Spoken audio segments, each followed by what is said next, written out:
Ever heard the saying, you never own a Patek Philippe, you merely look after it for the next generation? Yeah, that saying didn't quite age well. Or did it? Let's revisit this brand and try to understand what makes a Patek Philippe so damn desirable. And I can think of three things.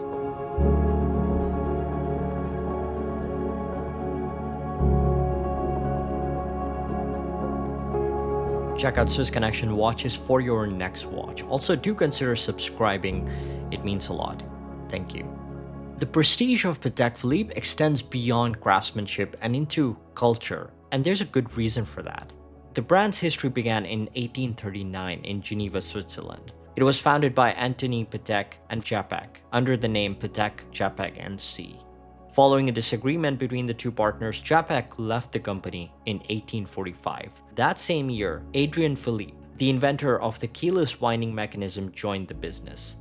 Today, actors and Hollywood stars may wear Pateks, but back in the early days, it was the brand of choice of kings and queens, with Queen Victoria even acquiring a Patek Philippe keyless pendant watch in 1851. To this day, Patek continues to make significant contributions to horological progress, developing the first annual calendar watch in 1996 and the silicon-based Spiromax balance spring 20 years later. Additionally, before 2015, the brand held the record for the most complicated watch ever made. In 1976, Patek introduced the Nautilus, a revolutionary design by Gerald Genta. At a time when steel sports watches were almost non-existent in the luxury space, the Nautilus became a paradigm shift, combining robustness with fine finishing and mechanical excellence.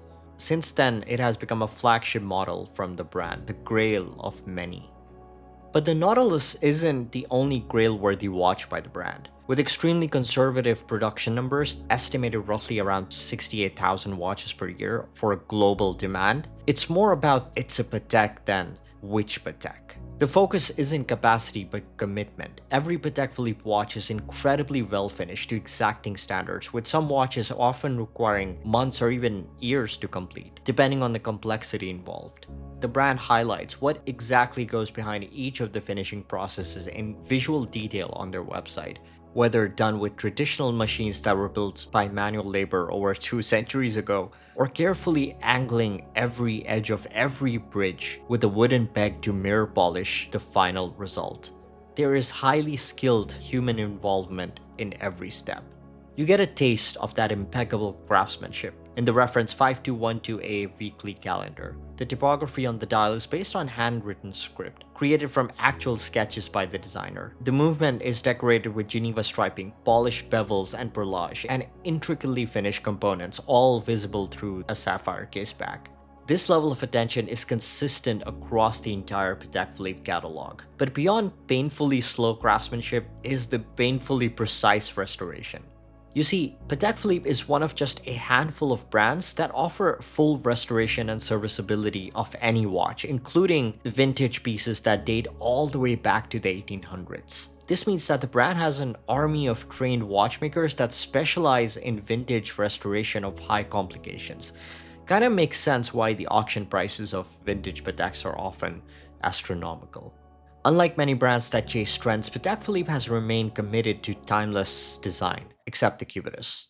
The Cubitus is not timeless. Even within rare collections, there is a consistency in proportion, restraint, and elegance that signals a Patek Philippe at first glance. Take the Gondolo 5124J for instance. Its Art Deco-inspired form features stepped case flanks, a stylistic hallmark found across several Patek collections. The dial is purposely minimal, adhering to a design language that prioritizes elegance and proportion over excess.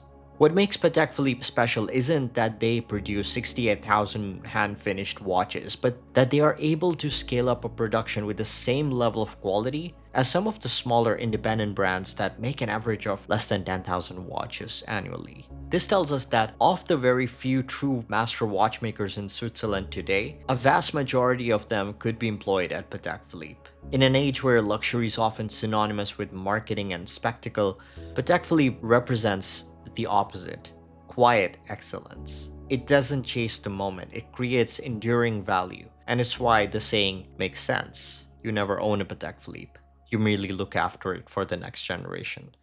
The watches live on.